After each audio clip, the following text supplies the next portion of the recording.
Any apologies? I think everybody is here. Nickel is not. Do we need to have a recorded apology for him? No. No, this could be me. Now I'll turn this thing up. He hasn't said anything. Did he say was it today was going to be late? His car's not here. Oh, Okay. Are there any declarations of interest? Is it? No. There's no public forum or petition of deputation I'm aware of. Confirmation of minutes. Minutes of the meeting of the 27th of November. Somebody like to move that they're a true and correct record? Yes. Yes. Lyndall, a seconder for that, please. Phil, any discussion? All those in favour, please say aye. Aye. Thank you.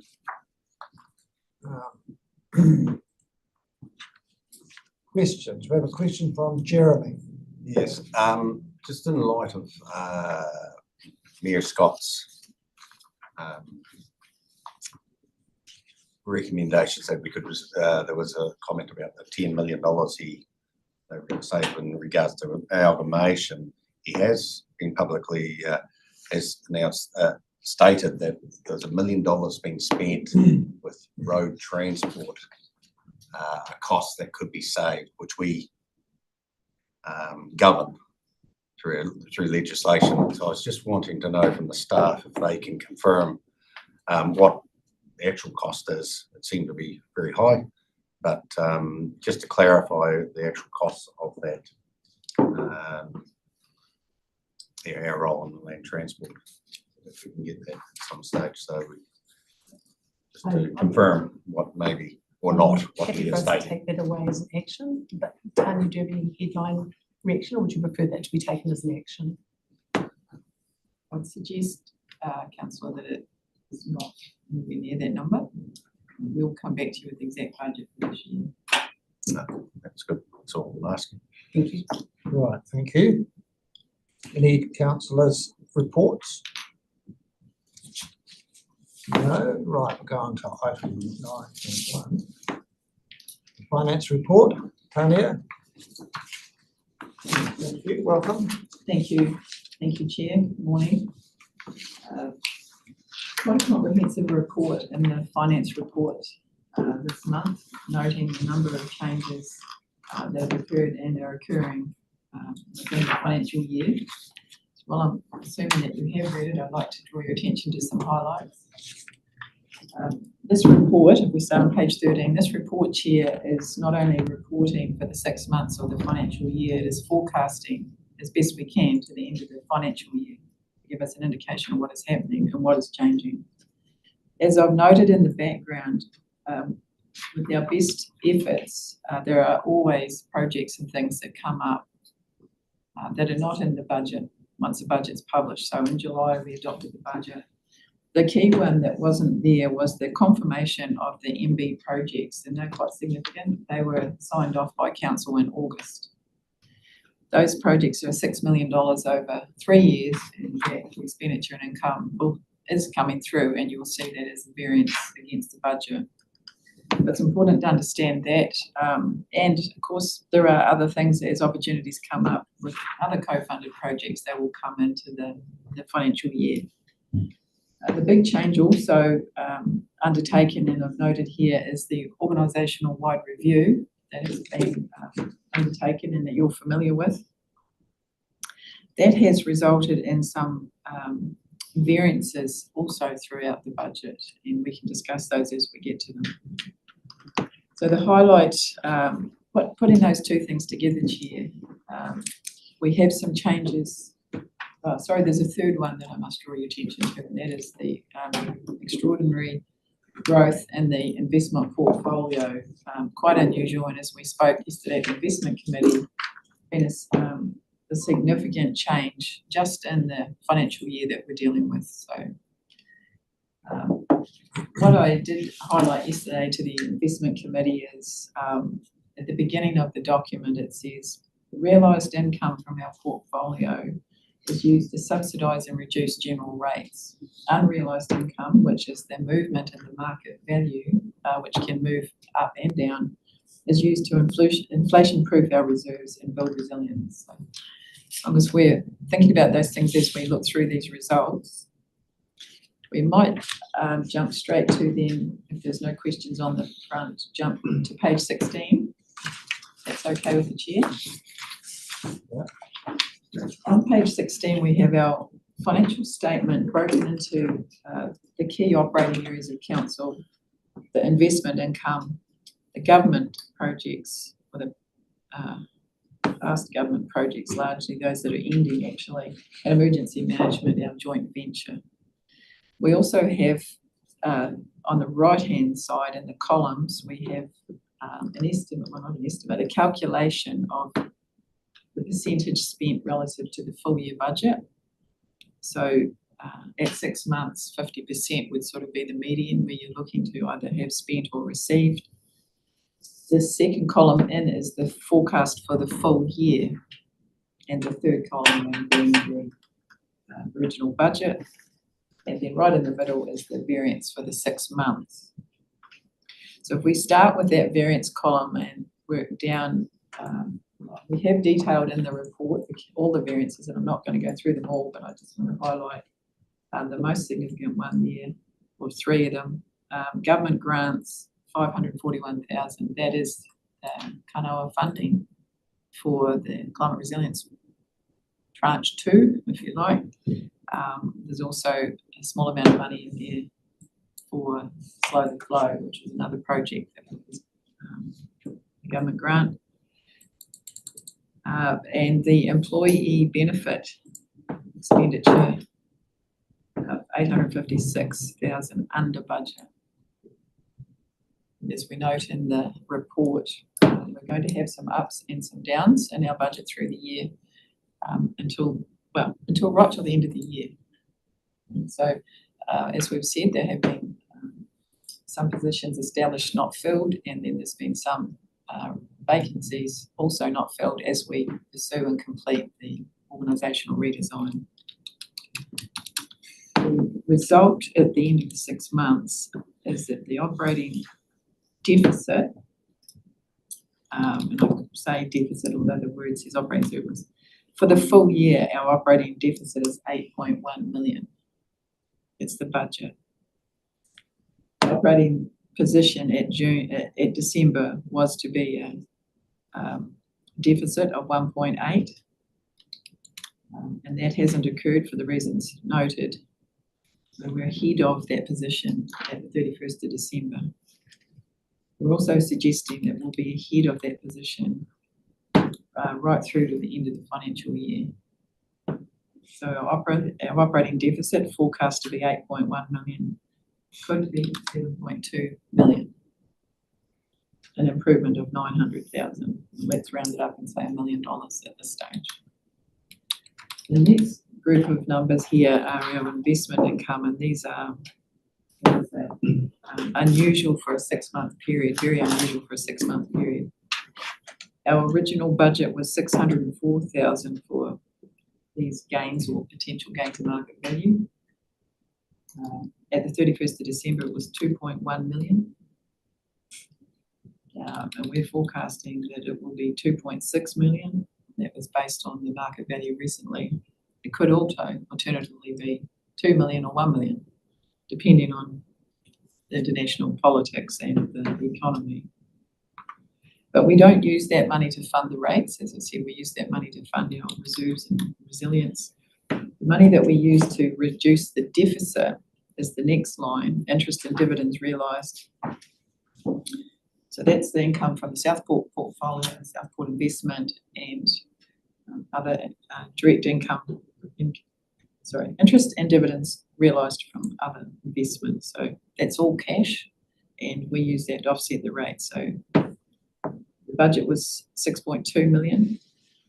We're forecasting 5.977 or 6 million.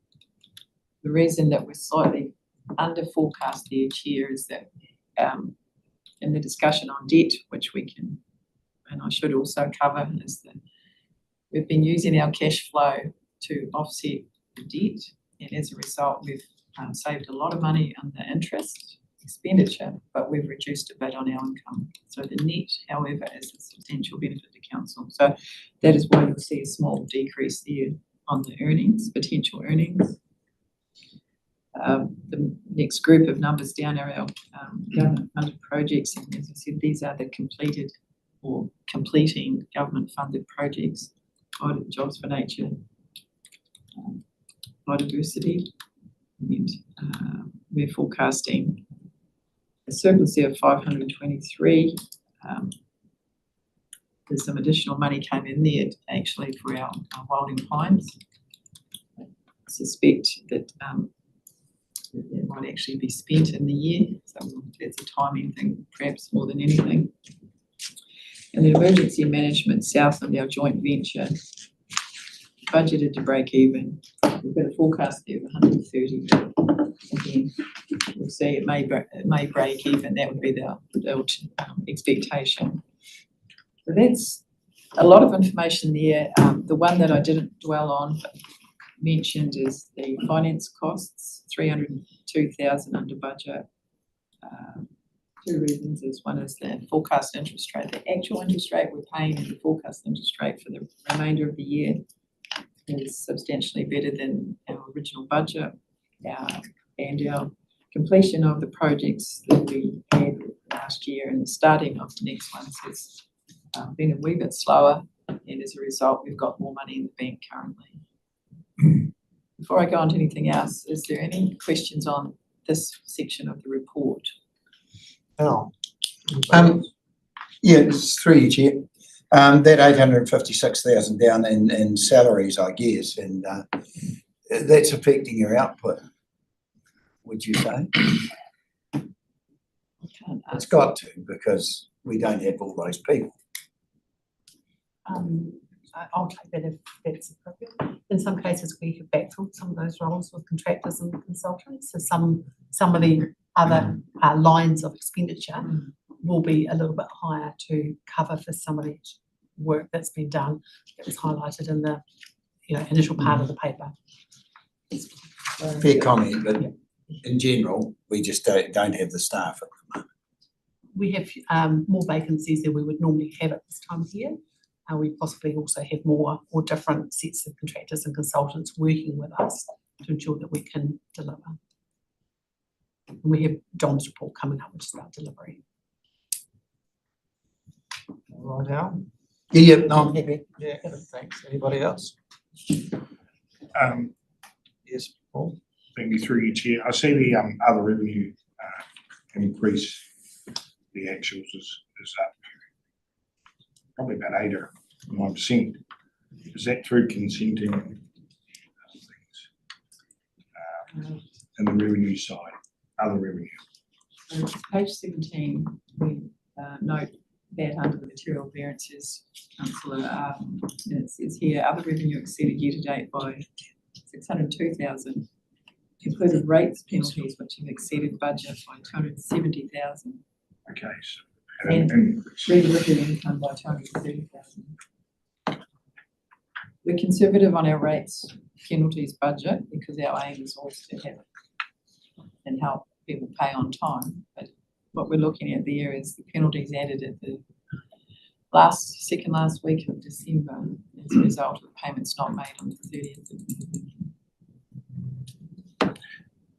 Sorry, just the following through each year. Is that an increase on previous years? It is at that point, yes. What we've seen now though is our total debt outstanding for rates is similar to previous years. Okay. So there was, I think, there was perhaps a bit slower at that period, but we're catching up now. Okay. Thank you. Phil, did you have something? No. I had a couple. I note that there are only 5 notes, even though the numbers go up to 11. I found the notes on page, it's on page 20.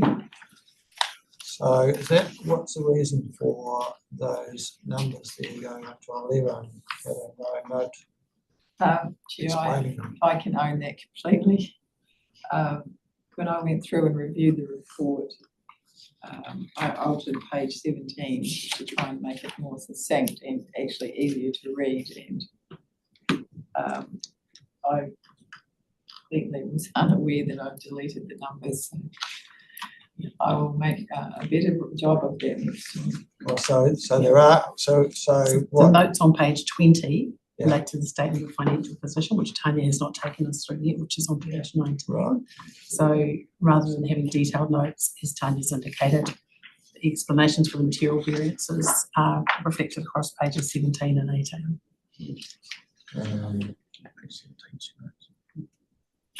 right, so the numbers, Should have been six, deleted. 6 to 11 are explained on that next page, is that what you're saying? Pages 17 and 18, yes. Yeah, numbers 1 to 11 were explained on pages 17 and 18, but I deleted the reference to the numbers. Right,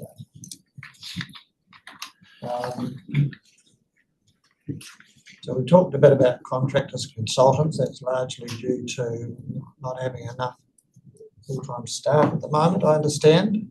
Two parts to that, Chair. One is the increase in expenditure on Kanoa projects, and the other one is the movement. And we have a very special contractor sitting beside you, Right, reflecting that exact statement. okay, very good. On the next page,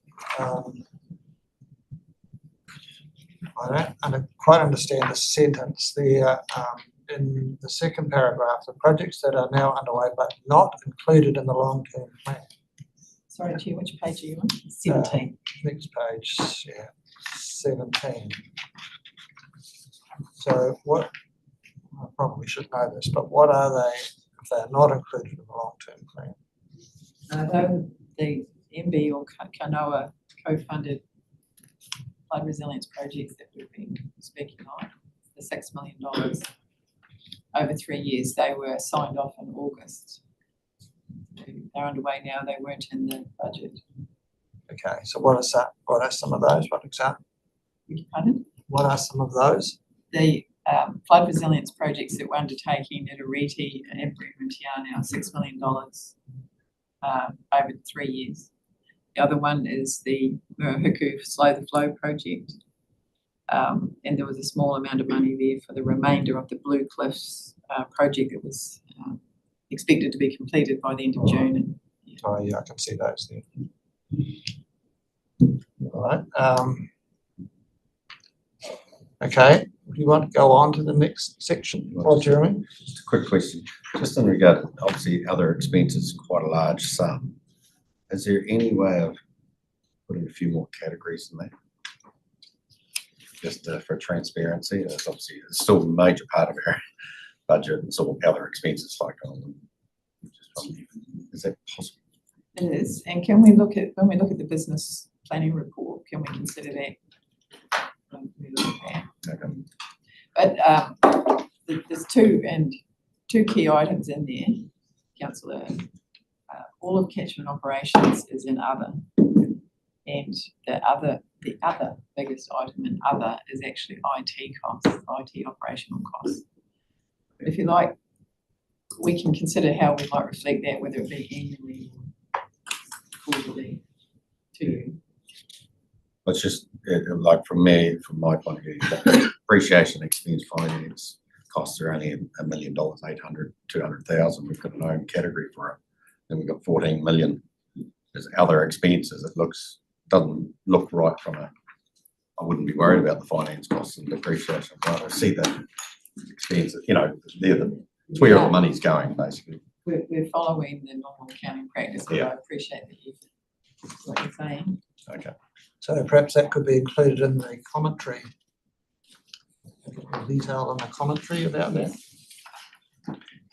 Okay, thank you, Jeremy. So Chair, we're on to page 19, statement of financial position. There are some notes, as you've pointed out, and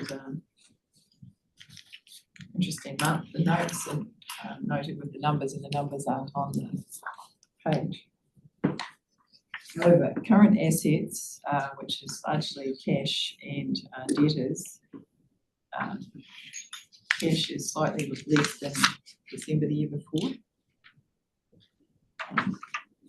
And trade and receivables are also, there's nothing sinister in that, it's just part of our cycle. Managed funds, 33.8 million, were 33.8 million at 31st of December. You can see that over 12 months, that's actually increased $4 million.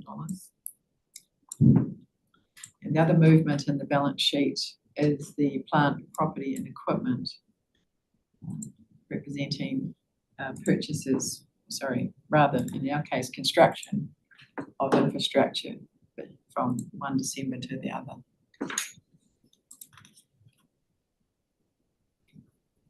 Note that our Councillor McPhail, that our employee entitlements have moved down a little bit. There was some substantial leave taken in December and more in January. That will rise again as we come back through the financial year. So that's, sorry, through you, Chair. That's mainly leave, Yes. not anything else in there. Thank you.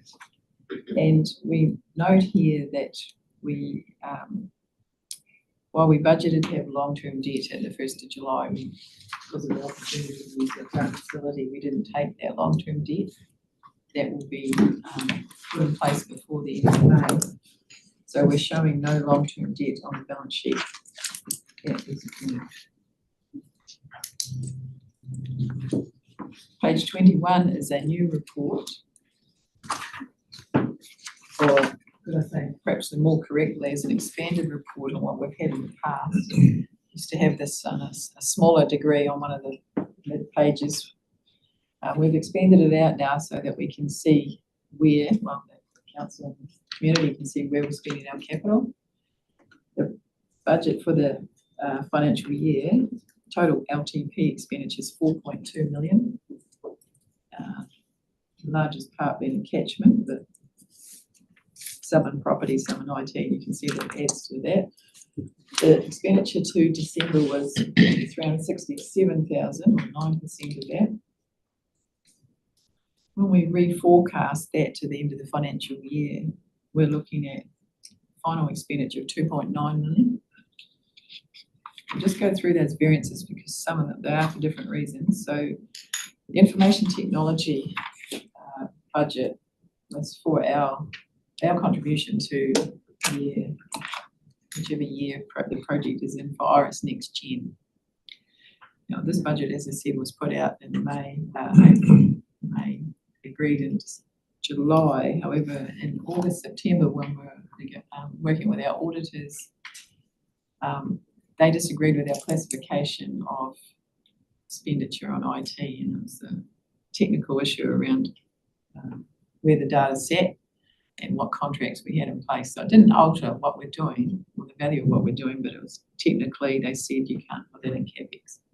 So we've removed that from this and it will be spent as an operating expenditure. The property, given that there's a substantial project underway, review of the property, it's been agreed, as you would appreciate, that it's not $720,000 of expenditure may not be necessary.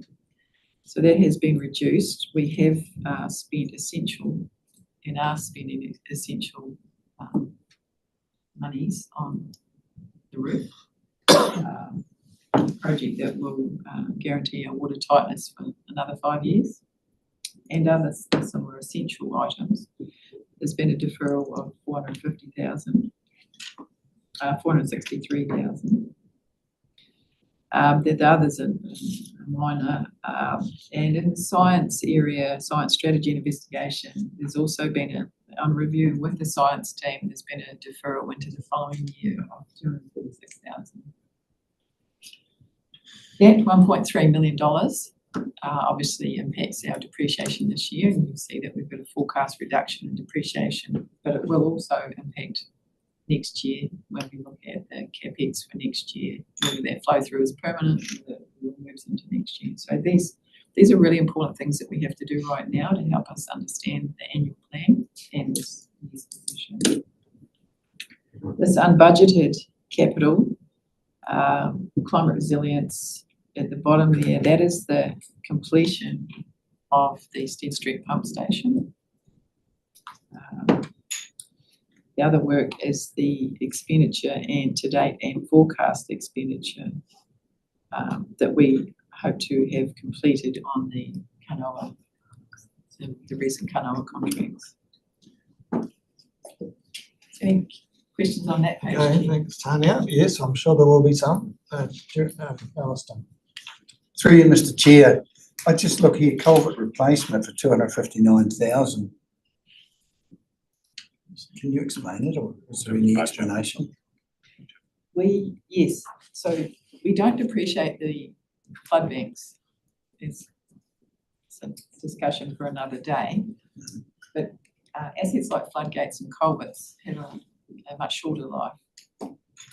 And what we have, and we are suffering from, is compound inflation over many years. So we've got a long list of culverts that have been in place for quite some time that we're depreciating from a $20,000 or $30,000 cost, when in fact their replacement cost is $120,000. So while we have a depreciation reserve of around 400,000, that literally will only replace 3 or 4 culverts.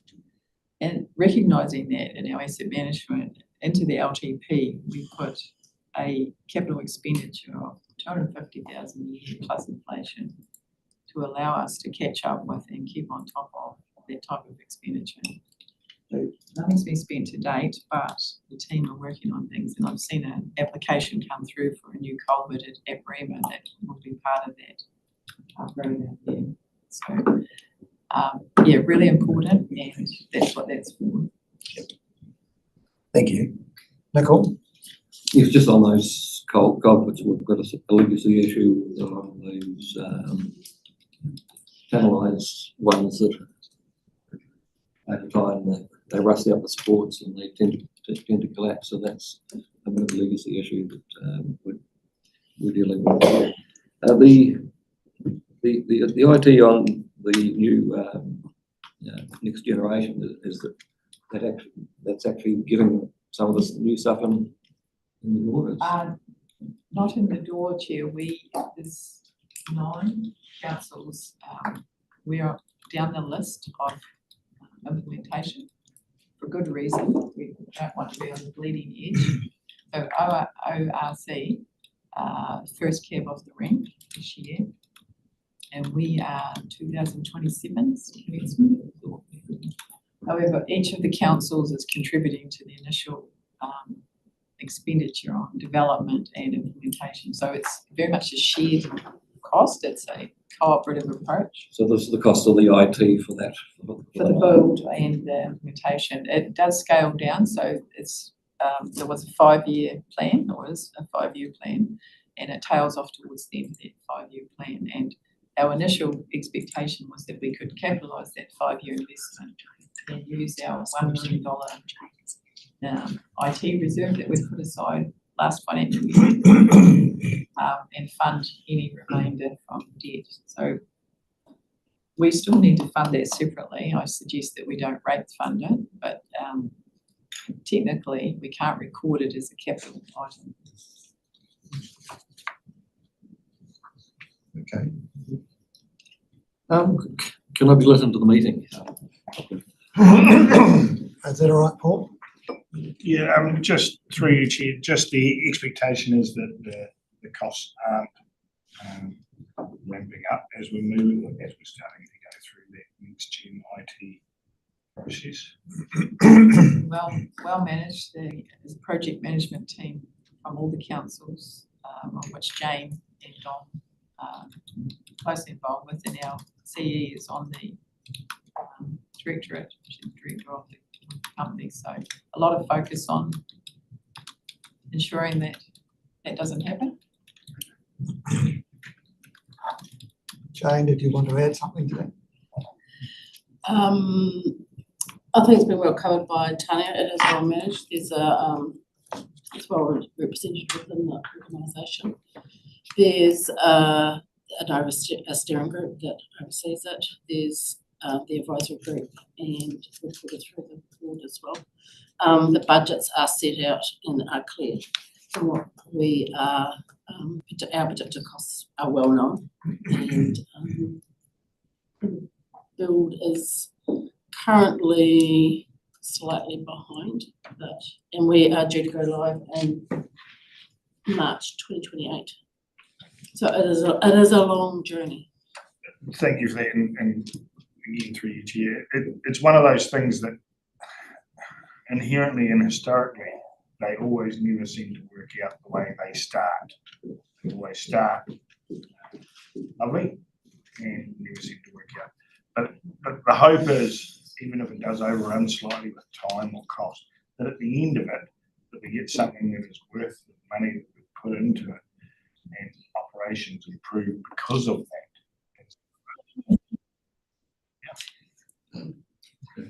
I think that the advantage that there is 9 councils that are part of this, we pay a small percentage of the overall total cost. This is a project that has had very robust processes through the RFP, and the solution has been well defined with over 500 subject matter experts throughout the entire country contributing, so which we have had lots of involvement as well. So the outcome will be a product that is far superior to Iris that we currently have, and that will have modern technologies with it. And some of our challenges that we have now, will be delivered through this new solution. The change management process will be huge. Thanks, Jane. We've got your report coming up later as well. Jeremy? Quick question, just to clarify, the 1321 won't be spent, but it's not savings, it's more timing. Where there will be a few.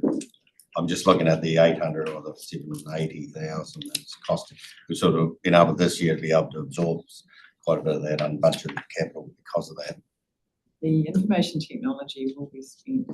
It will be spent. As an operating line. Yeah, so it's in the budget. Yeah. So it'll come But- through. And it will affect the next year's, some of this will be carry over. Appreciation. What, so when you asked earlier, Council, about other expenditure, IT is running a slight variance above. At the moment it's slight, but by the end of the year you would expect that the IT team will be 486,000 overspent, because we've moved it from CapEx to OpEx. So I'm sort of seeing the, whatever the wrong, 6.8 is it, of all the unbudgeted capital, that will still be, it's extra in our budget. Hasn't been offset any by, we show that we have spent that much more against any. I'm just saying that the reductions in that forecast expenditure will actually just roll into the next season. They are largely timing, and what this affects is our cash flow. Yeah. Except for the IT. The balance of it is the slowing down of our capital expenditure. It affects our interest cost and our depreciation cost though. Okay. What sort of things in the science strategy and investigations need to be brought up on, if I can say that? There's been 56 and we've got 603. Well, is our chief staff? Sorry, I can't answer it in detail, Chair. I know that our team sat down with Karen and her team and went through what they do expect to have completed by the end of the financial year and what won't be. So that they're suggesting they'll have the remainder 357,000 or another 300,000 spent in the next 6 months starting 1st of January. Yeah, okay. So I guess what I was asking is, what if this is these capital items? These are not running costs or anything, so. They're not running costs here. These are pieces of equipment. Yeah. If you're talking about science, they could be monitoring stations, they could be testing analysis pieces, monitoring, water monitoring. Right. They have a, We can answer that to you. That's all right. You carry sorry, on. Chair, they have a, they have quite an extensive list of equipment, and one of their scientists, Rob Williams, is tasked with maintaining that list of what needs replaced, what's coming up, what has been damaged, etc. So they are very aware of what's on that list. To us, they're just names of things. No, that's right. Well, there's a lot of technology needed now for, science, with new things being developed all the time, new forms of monitoring and all that sort of thing. Absolutely, and I think if it can be repaired, it is repaired, but if it needs to be replaced, obviously it comes through here as a capital item. If it is also something new, they might be expanding their monitoring stations or the way they monitor, then it will come through this list. Yeah. Okay, thank you. Anything else on that page? Oh, that, Jeremy? Just to clarify, the climate resilience 1174, is that all the programs are just Stead Street? Most were finished by the 30th of June, so if there were any stragglers, that would be in there, but the balance was mostly Stead Street. So it's unbudgeted capital, in fact, it was budgeted. Well, We knew it was coming. that was budgeted the previous year. Yeah, so it's this, right here. Right, thank you. Chair, I don't think we need to go through the cash flow unless there's any questions. It's fairly self-explanatory and not unusual. We've mentioned the movement to. Oh, sorry, Tanya, I think, Al, you might have something on that? You're doing extremely well to have a checkbook. Was that a question? Check account balance. True. Okay, sorry, I'm finished. Note that description, Councillor. So then we'll get on to page 23, the forecast. So this time, councillors, we've created a 18-month forecast. And of course, with 18 months, you've got to have some assumptions. So the first 6 months, which is from January to the 30th of June, is based on the forecast financials, which we've covered. The 1st of July to the 30th of June 26 is based on the assumptions in the LTP year 2. Those assumptions also include the assumptions on capital expenditure and everything else that's within that document. This gives us, yourselves, but us particularly who are managing this, an understanding of the peaks and troughs in our debt and our cash flow. If we look at the diagrams on page 24, and we cross out the word check account, change that to current account, you can see both in the bar graph and in the line graph the movements and the normal seasonal movements in the cash account. However, you'll see that the amounts are greater in the future and coming year, and that is because we intend to take the debt, draw down some debt.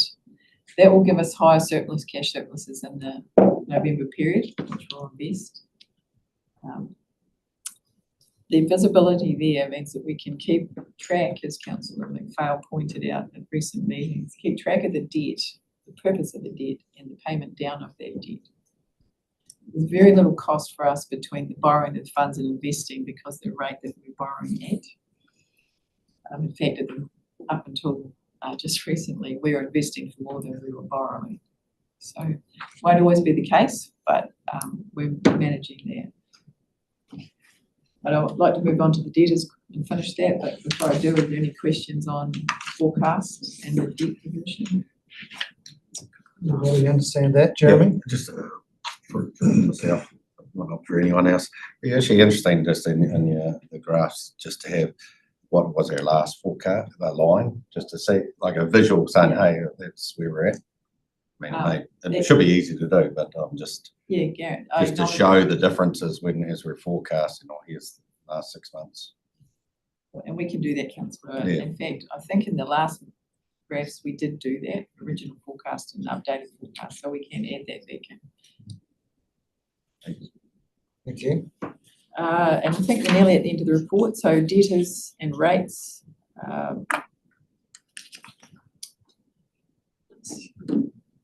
Historically, I feel like we're saying the same thing each month, each quarter. And I don't know if we should put a headline in there, like what's new. Yes. So what's new is we are moving on with, I'll go back a step. In November last year, I met with councils from around New Zealand and Christchurch when we were talking about rates, debt and debtors in general. And it was a great opportunity to meet and understand what other councils can do and are doing with their rates, how they're collecting overdue rates, how they're collecting sundry debt. They have a similar challenge to us with sundry debt, but we did get some really interesting ideas on how we can move forward on that. One of the tools in our toolbox that we haven't used is charging interest on overdue debt. Our terms of trade specifically say that the cost of debt and the cost of recovery will be the cost to the client. And when we get to a legal recovery process, that is the case. It's a very expensive process to get through. So one of the tools that we're looking at here is adding interest to overdue debt, trying to prompt or speed up the process. People choose not to pay us for a variety of reasons. Sometimes they overlook it, but other times they generally have something going on that they haven't either told us about or we're trying to solve. So resolving what the issues are behind that is also an important part of this. So we have some thoughts internally in our office as to how we can resource this a bit more to understand what those issues are that they may not have told us about, or that they may have rung up somebody else in the organisation to have a talk about it. So, yeah. So without going into any other detail, I'd just like to say to you that we're trying to work through how we can speed the process up and understand the issues behind the sundry debt. If they're simply not paying, of course, the process is to prompt them. Of course, first of all, by gently reminding them, and then some degree of enforcement. And sometimes it takes the enforcement step for them to tell us what their problem is or why they think they shouldn't be paying it. Thanks, Tania. Jeremy? Why are we different to other councils? That, like, you miss 24 hours, the next day, 10% bang on council on our In terms of rates, penalties. I'm just looking at rates from a point that we're. So we get to you, councillor, we added a lot of, you saw that we had some unbudgeted income and rates penalties. We are not adding it the next day, but we are definitely adding it in a much shorter period than in the past. The reason for that is that we, it's sort of technical detail, but what we're getting is people paying the wrong account, or they might pay at rates time. So we can have 300 pages of bank statements being paid in the last few days or weeks. People tend to, some of them unfortunately, religiously pay the account number of their previous property or some other situation, or they might pay 5 accounts on one number. Now we have to sort through that and try and understand why those particular people are in credit. For example, why have they got $100 or $1,000 in credit? We've made quite some considerable effort to try and solve those before we add the penalty. Because the guaranteed way to irate and get an irate ratepayer is to have somebody who's paid and gets a penalty for paying, but because of the way they've paid, we didn't know. What we have done in the last 2 years, which has worked really well, is we've got a temporary staff coming for 6 weeks, one particular lady, and that has been exceptionally successful in that she's done 2 years with us now. She's just part-time in those 6 weeks, and she is all the time trying to solve these issues, return mail, so they didn't get it in the first place. And there's a certain percentage of that is every year overpayment for correct payments. Then we apply the penalty. that has worked so well that the actual feedback from people this year was not anger. It was more, I forgot to pay. So we are putting those penalties on. We're putting them on before Christmas. People still say to us, why didn't you write to me and tell me that I was late? You know, we write to them after Christmas in January and say, you know, or February, whenever the letters go out, at $1.20 a letter, we send out thousands of these things, but we are definitely applying the penalties much sooner. Doesn't please everybody. They think they should have a grace period. We've cut it down to as much as we can. It's just the long answer to your question. Thank you, Tanya. I'm just aware that we're about quarter of an hour over time, and so I do want people to ask questions, but if we could keep the questions and answers as brief as possible, please. We've got Paul first. Thank you, through you, Chair. Thanks, Tanya, for that and the explanation. And I can imagine the hope is next Gen IT will improve our database for all customers so that we can flag things like this when payments are incorrect or not. Or the best way forward is a very good database and a very robust database. I can't spend as much time as I'd like talking to you about IT finance, but the next gen is a regulatory tool, not a finance tool. But we are looking at how to dovetail into that to improve our finance systems. Okay, thank you. I noticed that we're moving on 8 properties. Some have commenced payment, but in the overall end, it's damned expensive to get that done, isn't it? Do we come out on top? Yes, we have a process that's much less expensive than it was before we went to Debt Management Central. DMC have a very streamlined process. We share the costs with another council generally, but the costs are recovered as a priority. But do we come out in the positive? In other words, are we recovering what rates there have been? Not all the time, but I think you'll find today that most of the properties in value are greater than the debt. Hasn't always been the case years ago, but yeah, we're in a better place having started the process. Otherwise, it's just accumulating. Thank you. Right, thank you, Tony. Yes, that is a very tricky area. Any other questions? Okay, and so I think that's about it. Is there anything else you wanted to add? All right, thanks again, Tanya, for those very good explanations for all those questions, and we'll go on to the next item. Do you want me to move that item, Yeah. Chairman? Oh, yes, sorry. Better move that we. I think it's a receipt of report, isn't it? Happy to see that. Chair, if that's helpful. Did you move that, councillor Ludman? Yes, thank you. Somebody second that? Seconded by? Morris. All those in favour, please say aye. Aye. Yeah. Welcome along.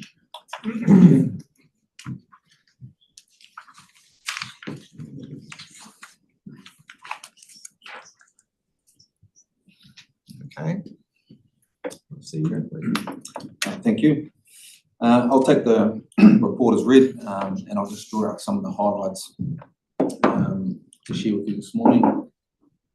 As noted in September, said the number of initiatives will fluctuate throughout the year, and in September we had 308 initiatives, and in December we had 304, so a slight decrease, but I'm expecting to see a further rationalisation of the number of initiatives as the organisation becomes more familiar with this level of planning and disclosure, and as we start to firm up our plans more for next year. And so still a relatively high number of areas where we're focusing our effort, but like I said, I do expect to see a bit of a consolidation of that, a number of different initiatives as we head through the rest of the year and into next financial year. The total full year budget has been revised in this report compared to what we presented in September, and the difference being we've removed depreciation and support costs from the total budget. And the reason for removing these is they're costs that the organisation has very little control in terms of influencing, and so for the purposes of reporting expenditure against budget here, we've just removed those two amounts from the budget we're reporting here. However, if you add those back into this report, you'll get back to the exact same number that Tanya was talking about.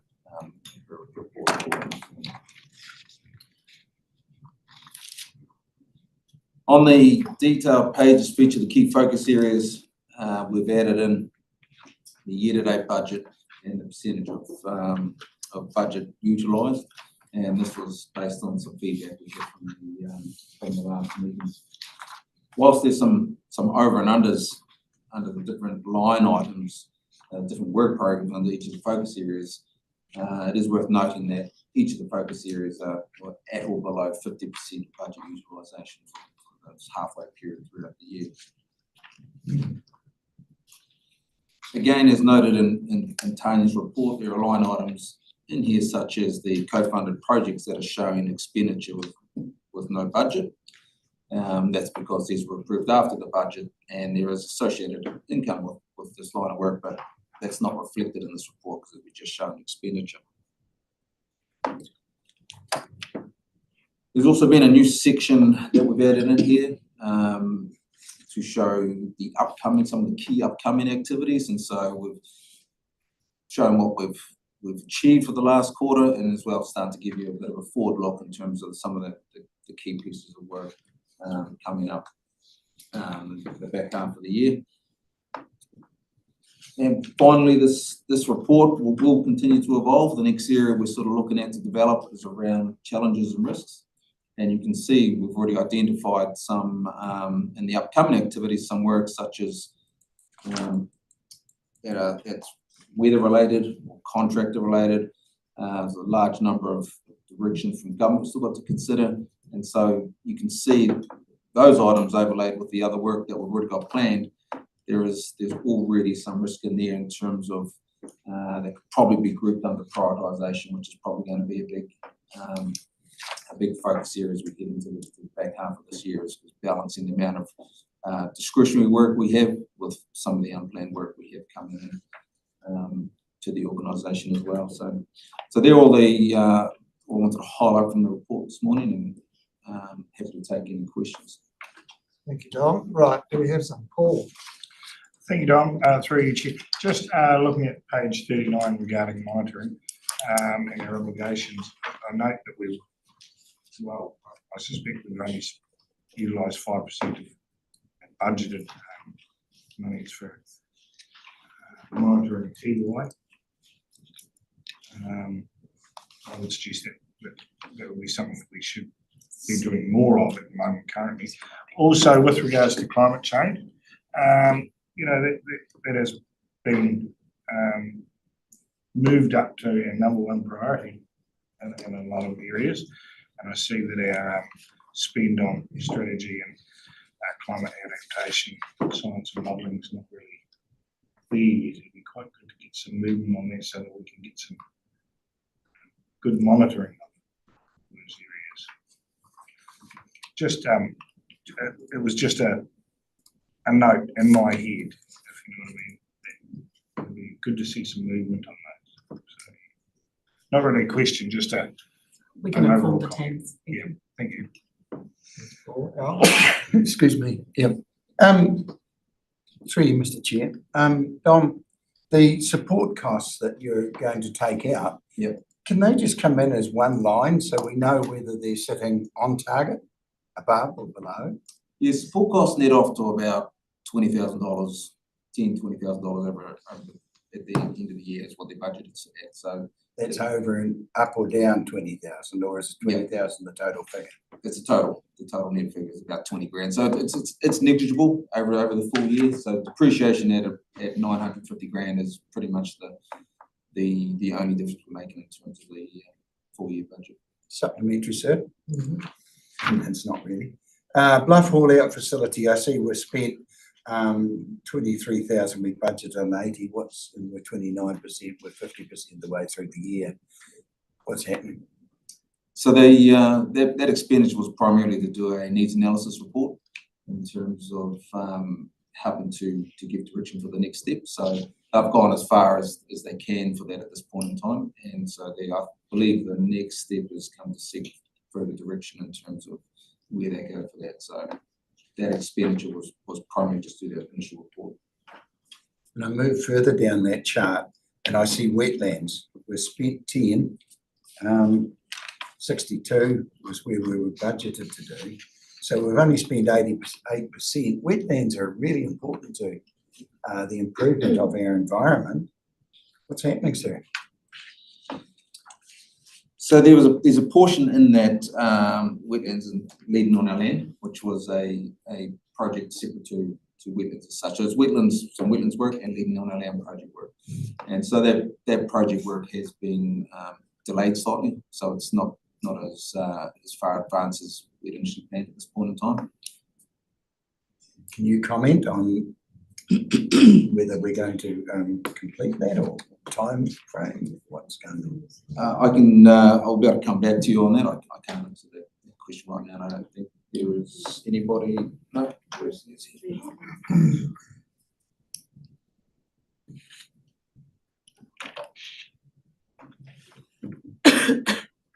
Excuse me, through you, Chair. So yes, as Dom said, the work's underway in terms of those feasibility pieces, but in terms of where to next with the project, we've got a workshop scheduled to come back and talk to you about prioritisation and what we want us to do with it next. So the work has been underway and mostly those costs are internal ones. So the next step will be where to next. As you're probably well aware, this, I feel, that's only me, should have been done ages ago. But okay, it's fine. It's only my comment.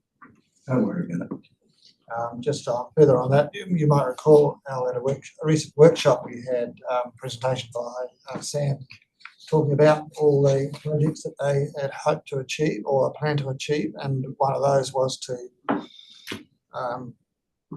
increase the area of wetlands by 100 hectares. I think that was right. Yes, I got that. Yeah, so but we've got to just get it going. So through you, Chair, there's been some work underway in terms of both the wetlands program but also the Leading on Our Lands program. So the Leading on Our Lands scope of works is primarily focused on obviously land that we own, most of it in the lower reaches of the Matona. There's been other work programs underway in that area that we needed to wait until they'd kind of run their course for us to then see where to next. And so now we've got that certainty on those other matters, we're in a position now to look forward into what else we might want to do. It's also on the agenda for this afternoon at the Regional Services Committee meeting with the lease on land and where to next with those elements. So more opportunity to talk about it there. Yeah, thanks, Lucy. I asked a question at the Regulatory Committee yesterday about the what's going to happen in the Lower Mataura as a result of the Tiraroa Lockgrass decision, which has been granted for 5 years, and how we're going to plan for that area in the future. We've got 5 years, the lock gates can carry on operating, but after that, there's a big question mark as to whether they can and whether or not we should be anticipating what might happen after that 5-year period, so that for the leaseholders and potentially the people who might be the private landowners who might be affected, and how we can deal with that. That seems to me to be something, well, it's a 5-year time frame. We should, be starting to think about it, I think, really soon. Yeah, so in relation to that piece of work, so the conditions that have been put upon the consent there's obviously an action plan underway for how we deliver on those consent conditions. So Hayley and his team and my team have been working through what the next steps are for that. And in addition to that, there's some elements we need to be doing year on year, but there's also some longer term, as you said, the where to next, post 5 years, and some of that will need to be feeding into the long-term plan 2027. So, and it connects to our wider work programs about floodplain management in general. So, all of those pieces need to be brought together so that you can be able to see the direction we're taking. Lyndall, did you have something? Yes, thank you. A statement first, if I might, and then it's sort of a question. This is really good. This is the, not the first time, but globally the first time we've had a business plan presented to us like this. Continue. So really liking it. I really like the focus of that draws our attention to our outcomes. And on that note, isn't it interesting that, I find it interesting, that one of the biggest lists of things is the other core activities. We have, you know, a small but focused group of, you know, rules and freshwater outcomes, which are really, really, really important. But there's another big chunk of work in the other categories, which is just a good reminder for all of us, I think. There's a lot going on in the organisation. And my request kind of you've already answered, because you talked about the risk information that needs to come into this, and that was going to be my question, was what kept you awake that night when you were putting this together? Is there anything that you need to draw our attention to right this minute? Assuming you would have, and how might you be, show us that as we go forward? Yeah, so the primary focus has been to capture the information in terms of what we have done, for instance. And so the organisation has kind of adapted this level of reporting, and we're getting some really good information in terms of what we've done. Then we've been trying to look at what we're going to do, so we're doing to be a bit more deliberate and being able to show and demonstrate what we've got coming up. And then so following that, it's looking at, you know, what are we seeing as the risks or issues, and then they can go right down to a really granular level at a project level, and then we try and consolidate that down and look at across, you know, as an organisation, what are the things that we probably want to be considering. And so there's little bits and pieces coming through there, not enough to draw any firm conclusions, but you know, like my gut feel, it's going to be a prioritisation is our biggest ability to prioritise work, given a lot of things, you know, arguably outside of our control coming over the next 6 months. That'll be our big challenge. Jim, I've got another question, I've got another request. I've got annual plan kind of, you know, commitments in my brain, and my brain's, you know, where it is.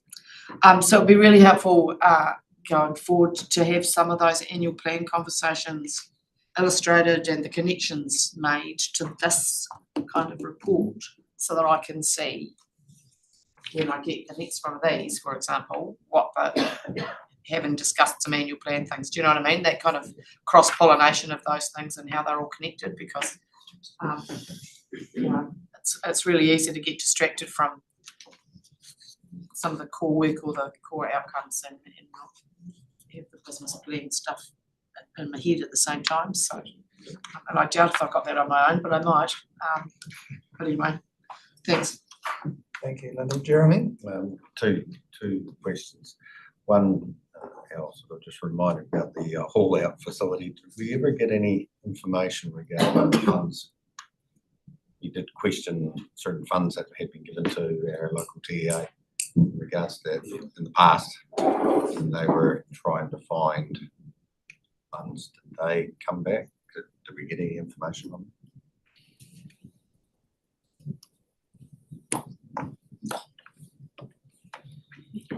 Hello. So the money that was previously, there's an agreement that was between ourselves and Invercargill City Council in terms of an initial piece of work around potential sites and the feasibility of them for the potential haul out. That was, I don't have the date in front of me, but probably about 3, maybe 4 years ago. As part of that agreement, there was a transfer of funding that was agreed to, and that funding would then be used for that feasibility work. So that initial site inspection and the work that was undertaken by Invercargill, ourselves and Southport was what that money was funded for, and that's what we've had confirmation from them on in the last few months. So in terms of where to next, that's what Don was just saying about in terms of that. Just another question, just to clarify, so they've spent that money?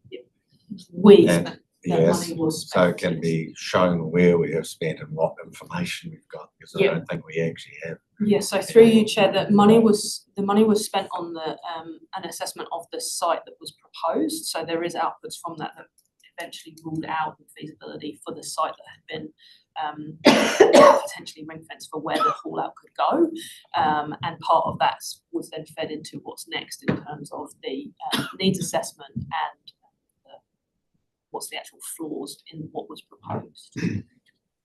Can we just have, sorry, Mhm. where to go, but at the moment, can we have that information, the cost of it and everything and showing where it is, because I think it's just needs to be clarified.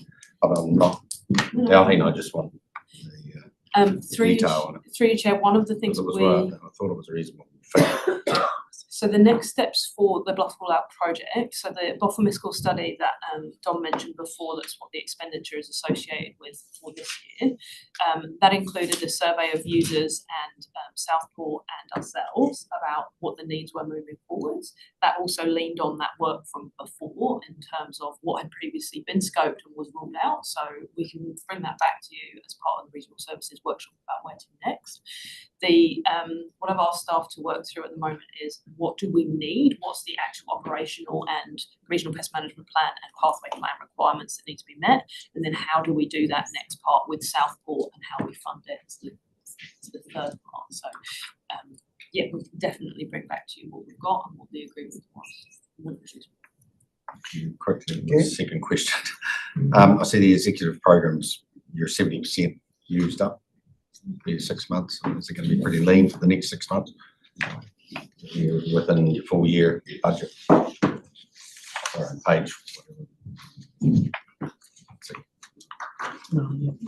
Outcome focused organisation page.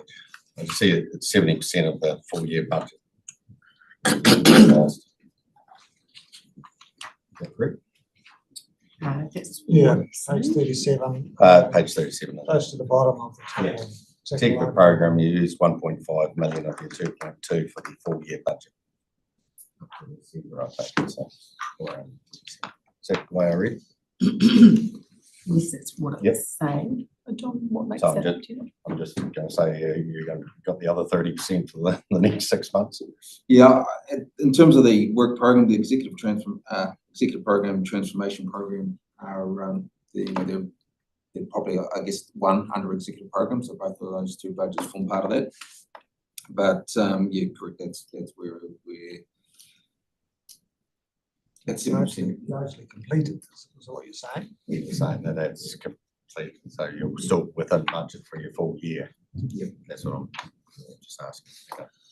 Nickel? Yes, Mr. Chairman, this is a great report.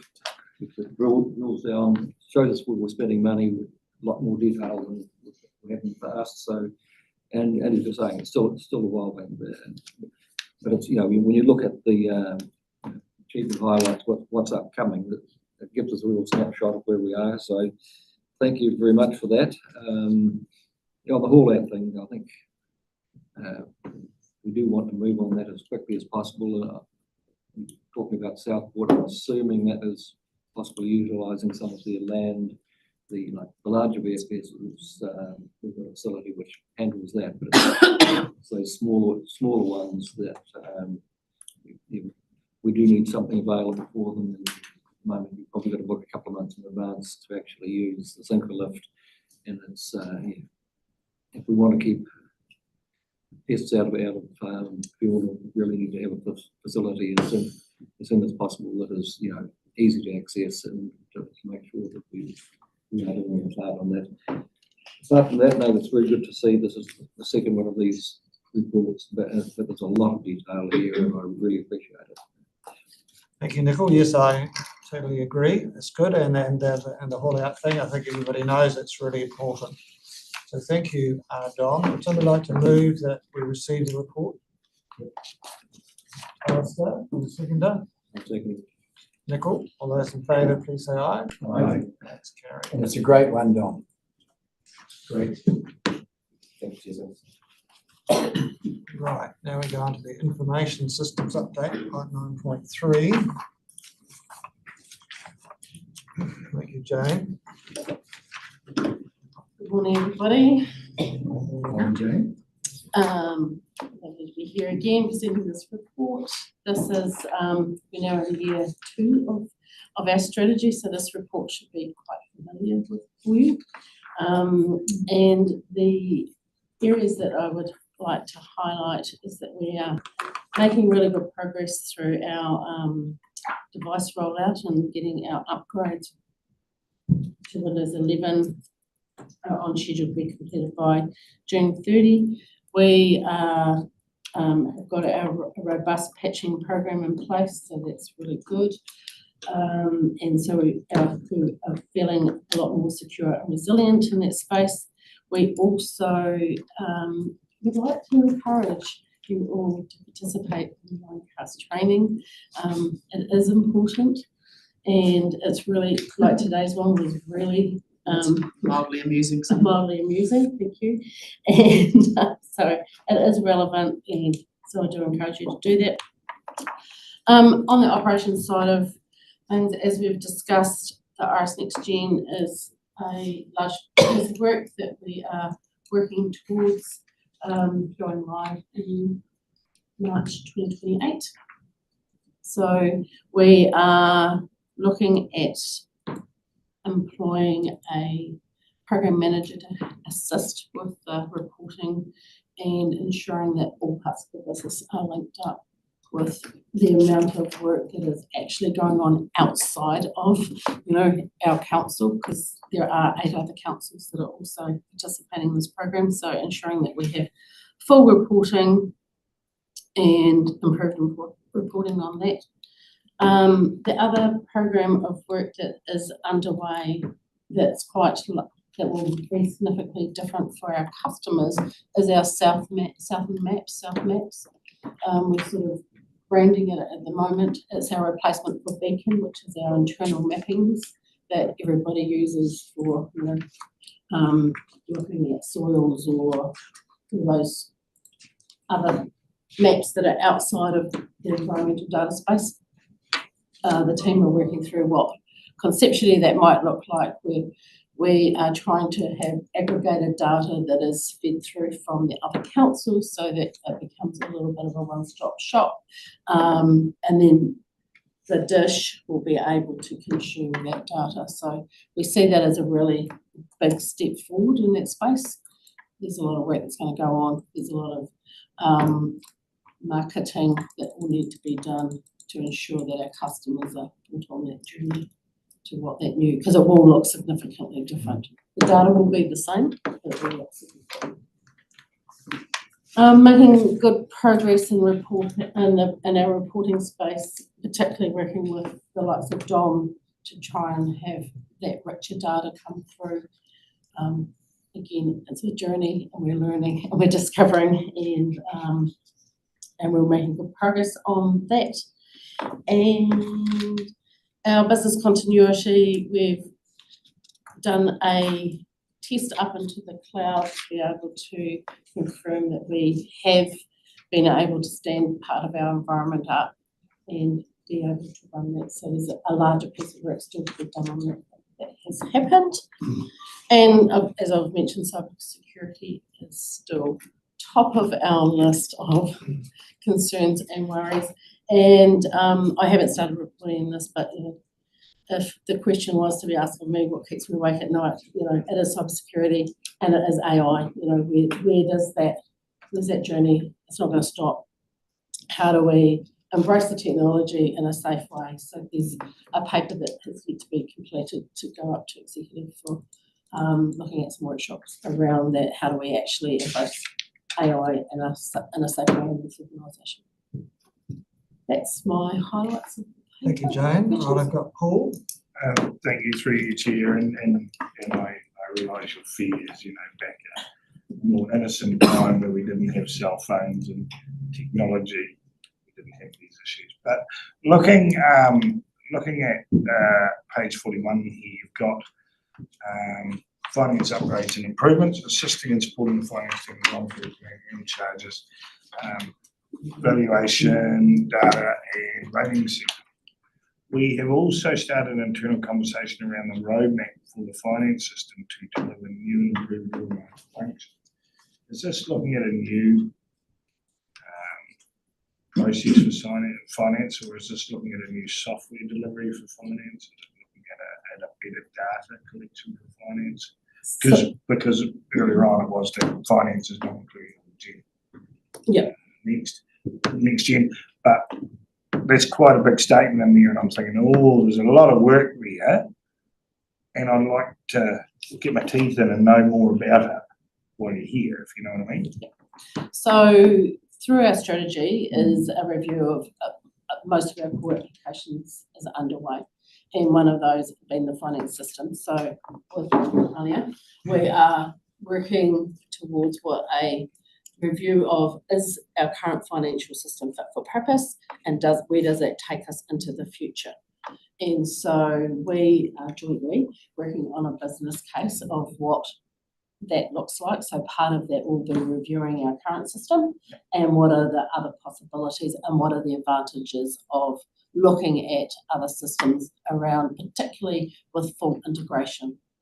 Because that's one of our strategic focuses was fully integrated. So if you look at my the integrated ecosystem, that's exactly what. So every application that we look at is what is the integration points and how can we make it a modern and effective, efficient system. Okay, so just a continuation. So you're just at the starting processes, reviewing what we currently have, looking at what's out there, whether we can make improvements with our current utilised functions and or look at what may be better. Yeah, okay, cool. Can I expand on that, please? Chair, very excited that this is on James Roadmap. We might have some clear air to do this. We have had the current system in place now for 12 years. It is the best. It is doing well, but we do have real pain points and workarounds. We not only looking for fit for purpose, as James said, we're looking for fit for the future. And it's really important that we start now, and because the journey would be an 18-month journey. My personal goal, and I think it's shared, is that we would have something in place before Iress Next Gen comes live, so that we can really benefit from that integration, and that the integration would be as painless as possible. We've seen some things in demonstrations that excite me in terms of removing those challenges and choke points that we have, improving customer experience. Some of those we can do sooner than later, and reducing some of the risks that keep me awake at night, particularly around fees and charges and rates. The rates review is going to help enormously with that, but we have incredible complexity and risk that sits within the rates process. 70,000 special rating areas that we manage and monitor. So yes, love to be doing this work versus some of the work that we do. And to that again, sorry, I would suggest with the way that it's moving so fast and the fear of AI and adaptation, that 12 years is of the previous system is something that will never happen again. We won't have systems for that long at least. Something that can adapt. Yeah, so within the 12 years, that particular product has evolved and grown, and we're as up to date as that product, other than we're not on the cloud version. Okay. So they are continually evolving. I personally don't understand how they can afford to put in the investment they need to keep up. And this is a reality of scale. So us joining RSHL and joining, and I call it backing into a friendly cohort of regional councils, is something that's really important for the finance team, not just the regulatory team. Because we are unique. There's only ourselves in West Coast Regional who are on the platform we're on in the regional sector. And I don't think that gives us the influence or leverage that we need. Thank you. Thank you, Lyndall. Thanks. Two questions, if I might, Jim. It's time for the easiest, I think. So I'm looking at page 46 in the graphs that you have here. Yes. And I'm looking at service desk jobs, and I know, sorry, this is kind of a detail-y thing, Yes. but I'm a little exercised by it. How concerned are you that backlog, that we even have any, and if it's a thing that exercises you also, what would you need to deal to it so that it's minimal? Yeah, so yes, it does exercise me that backlog is spread over 15 people. So when you look at the amount per person, they are all under 40 odd jobs. And that backlog also takes into account there's about 50 odd, I can't remember the exact number, that are sitting in future, what do we call it, future service requests that are good ideas that we will get to at some stage. So that is showing the complete number.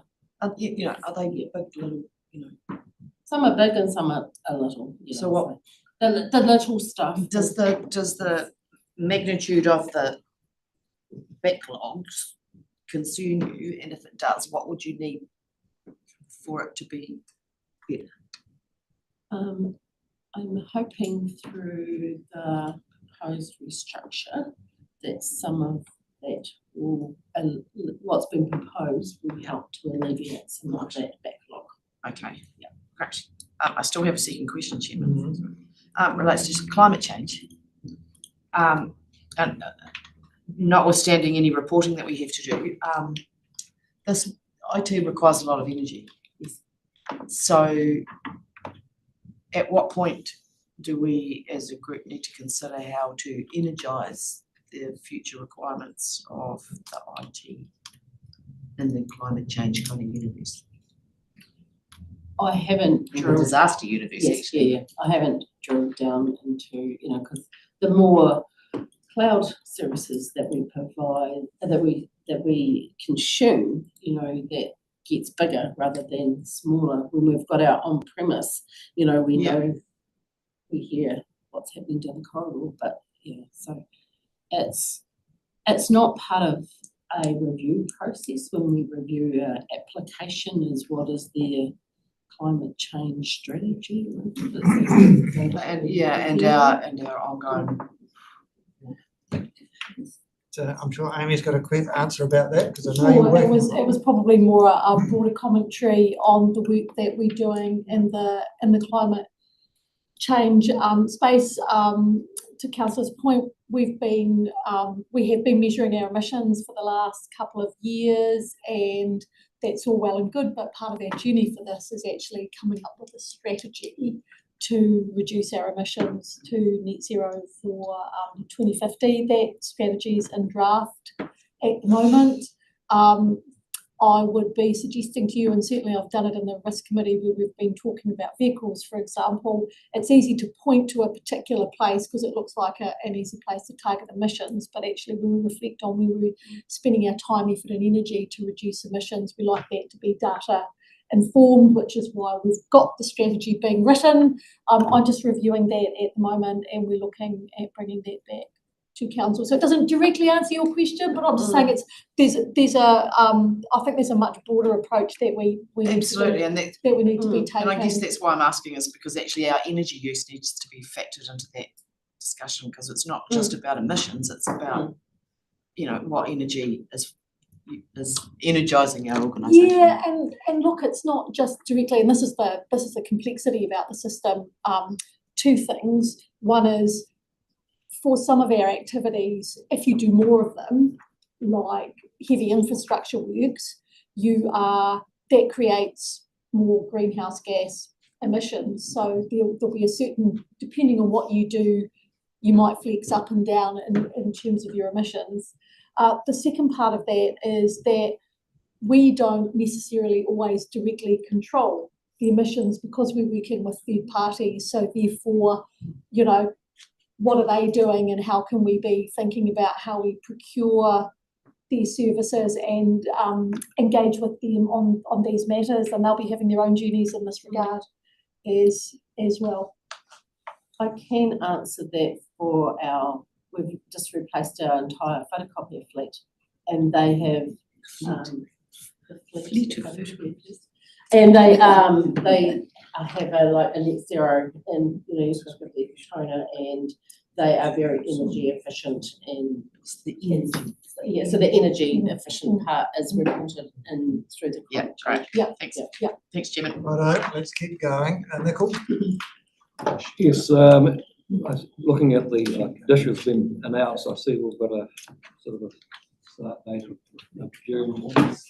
Is this going to cause duplication or and is it going to be, I guess we're going to have some publicity that the one-stop shop's a great idea, but I sort of see a few issues just actually getting there and the mapping to be front-facing and download various maps for the farm for planning, etc. How's all that? So and that's, we were involved with Great South very early on, and so we made it really clear that for them not to duplicate our data is that they were going to consume our data, and hence that's why we've got the South Maps project underway to ensure that it's presented in a modern way and that they can just consume the data rather than a duplication. So that's the intention. And currently right now, if you go to the dish, it goes to each of the council websites.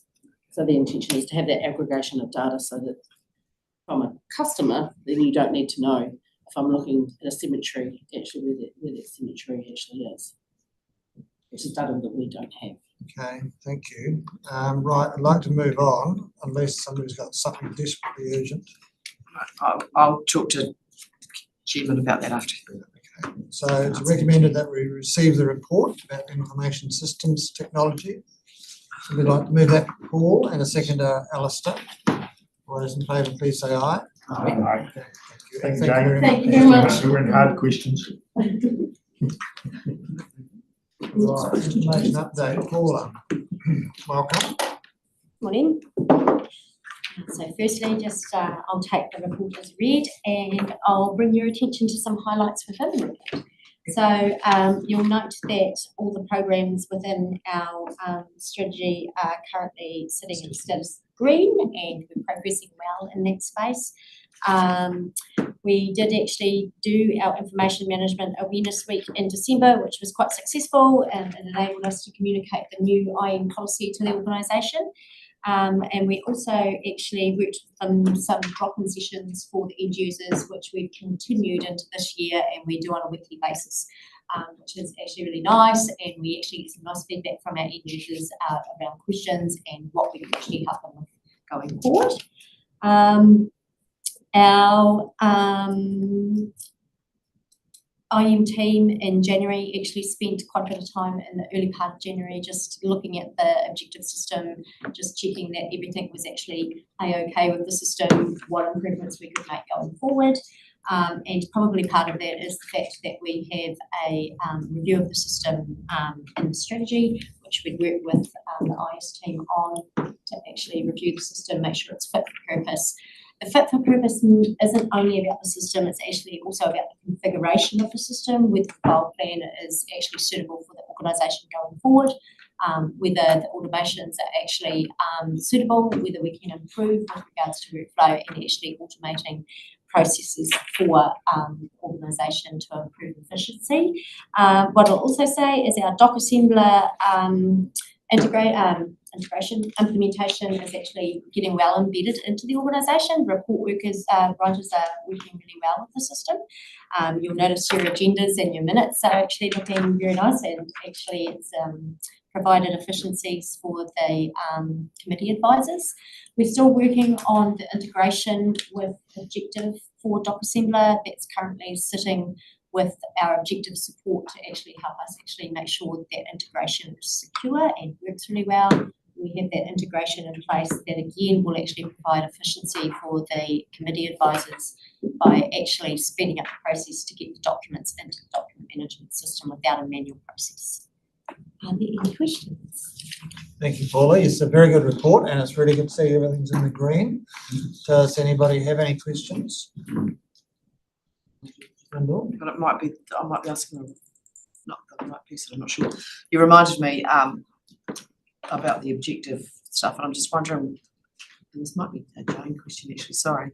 When Objective Connect would be up for review as far as its usefulness for council. Sorry, Doesn't look like Dom. Do you Dom? No, well, whoever is in charge of that thing, the Objective Review, Connect review. So that objective review would actually form part of the objective review of the whole objective suite of products. So we would look at that at the same time, so. Yeah, great, perfect. So long as it's soon, I would suggest. Okay, thank you, Paula. I don't think we've got any other questions, so I'd like somebody to recommend that we receive the report. I can recommend it. Paul, and second, Alistair. All those in favour, please say aye. Thank you. Thank you very much, Paula. Right, now we go on to the Local Government Financing Authority December quarter report. It's a bit scary reading this. No?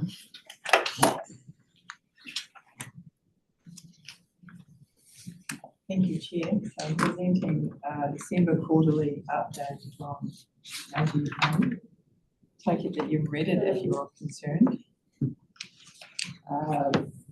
It's only, I presume, Chair, from your statement that you're addressing the the growth in unbalanced budgets amongst local government. I think it's best reflected actually in a graph that shows that it's a sudden change and hasn't been a problem. Page 67 would suggest that as a group of councils since 2012, the overall average has been above the line. Yeah. We've seen a substantial plummet. It's not Wait a minute, has everybody found that? from year 22 onwards. So unbalanced budget doesn't necessarily mean unbalanced cash. What it could be is, and I suspect it might be, there's a number of councils choosing not to fully fund their depreciation reserves for the future. Part of that is obviously the rates pressure. The other part of it is inflation proofing assets. So assets have to be revalued by councils on a regular basis. If they start annually, they have to do it annually. With the amount of inflation we've had since 2022, the value of the assets has skyrocketed. We're talking, most of our councils are managing billions of dollars of assets. Depreciating that has been an enormous burden on the ratepayer. What we've seen is some of the councils pull back on funding all of that. Or the council, I believe, is looking at their financial strategy of funding 85% of the depreciation and hoping to get up to 100%. So I'm just suggesting to you that the LGFA will be well aware of the type of unbalanced budget they're dealing with. But they're flagging it is important. So is that, if I can ask that, is my concern unfounded? No, I think it's just a watch. They're just watching. Most of the big councils, if all of them I think on here, are actually rated by the international credit agencies. They have far more information on their cash flows, the financial forecasts, the assets of those councils, and the credit ratings that LGFA will be watching as well. And I think we discussed that at the last update from LGFA, where those credit ratings were. Yeah. Mostly the AA or? They're very high. And the fact that internationally we're still getting investor funds coming in to invest in our local government is probably the best measure of positivity. I know there'll be some questions. Is there anything more you wanted to highlight? No, Chair, really just an update to say that the organisation as a whole is going well, ahead of budget, although perhaps in some areas lending is a wee bit less than it was. And the note from them, and an extensive amount of information if you choose to look at the graphs. So when in paragraph, I'm sorry, the others I'll just, I do have you on my radar, but that second paragraph on page 52, no, third paragraph, you know, I've got a question. Are councils going to be unable to repay their debts without really increasing their rates by huge amounts?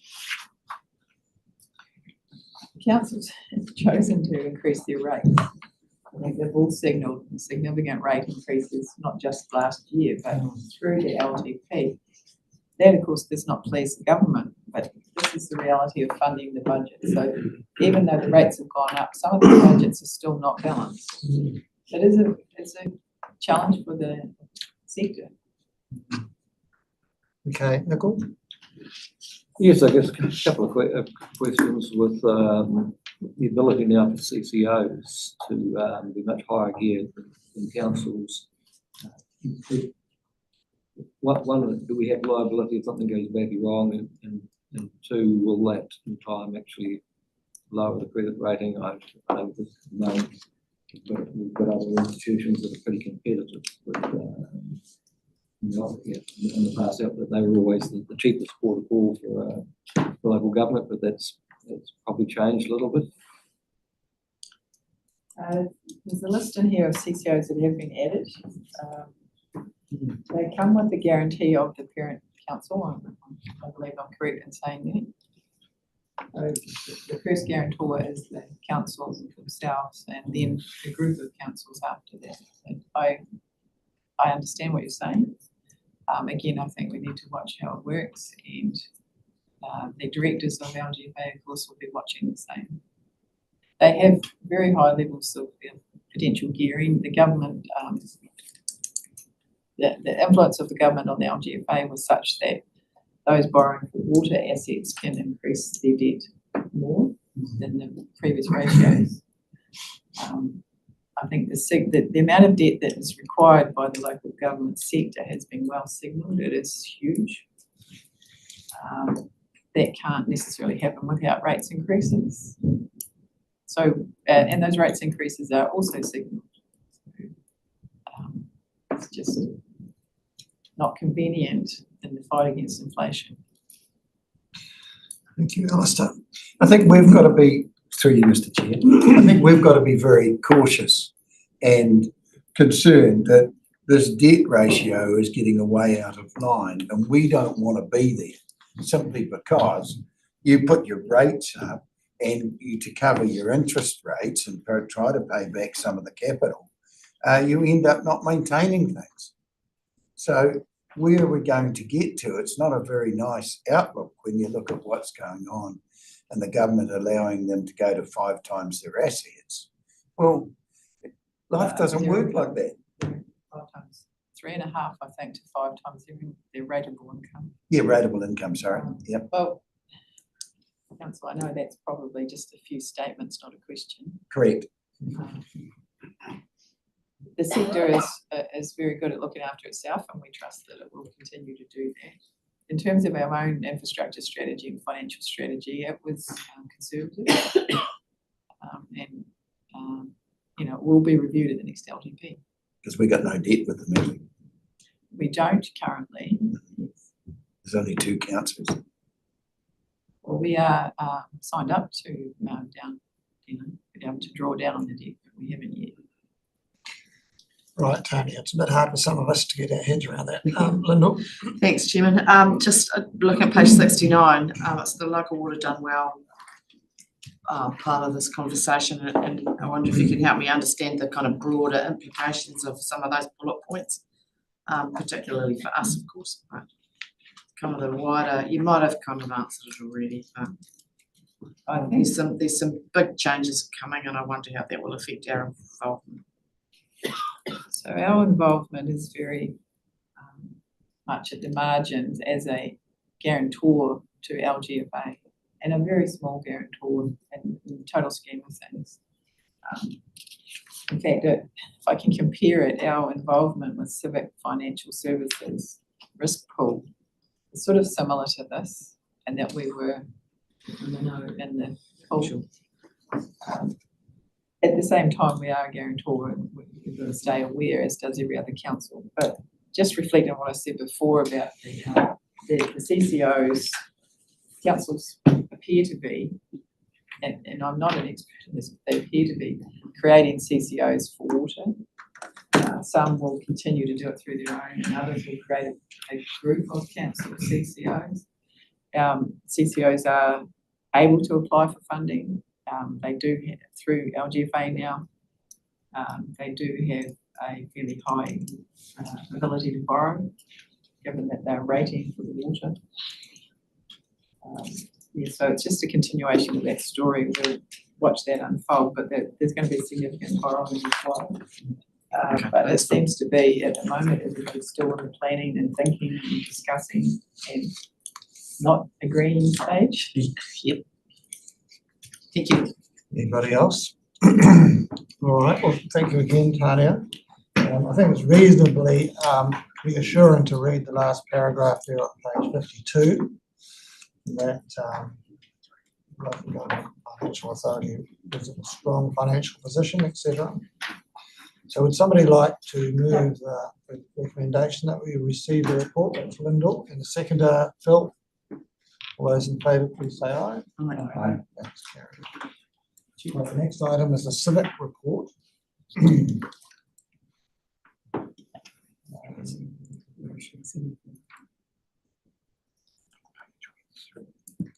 Onto that page.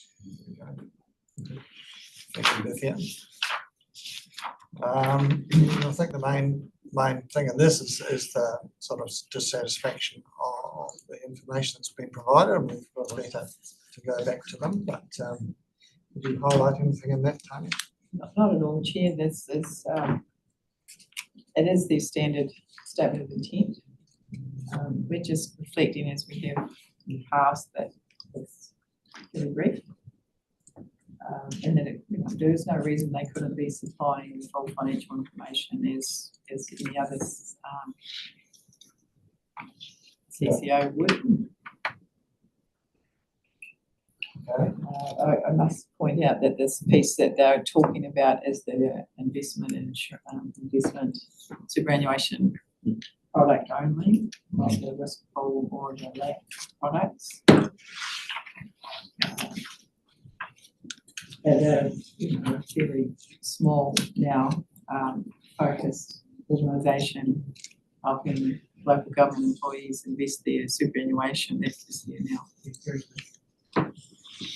Which they're doing very affordably. Thank you, it's pretty important, I imagine. Lyndall? Thank you, Chairman. Let me give them my thought that went straight out of my head then. Two parts to this. How many times have we requested this information already? And secondly, what's our recourse if we still don't get what we're asking for? We haven't officially asked for this before. Right, My request of the general manager in the past has been around the risk pool. Right. So in this, no, we haven't officially asked for any other information in the statement of intent. Our recourse would simply be to discuss this as a concern with other shareholders and see if there was any other thoughts that this could be improved. Yeah, great. Thank you, Lyndall. Anybody else? We're going to move the recommendation, Chairman. Okay, Lyndall moves the recommendation to receive the report and to consider and approve the letter to select. Jeremy seconded that. Lyndall moved it. All those in favour, please say aye. Aye. That's carried. Thank you very much, and thank you again, Tanya.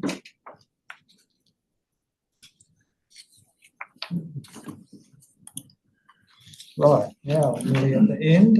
Extraordinary and urgent business. I don't think there is any of that. Sorry.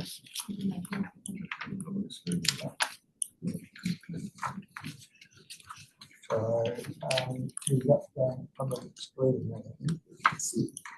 Yeah.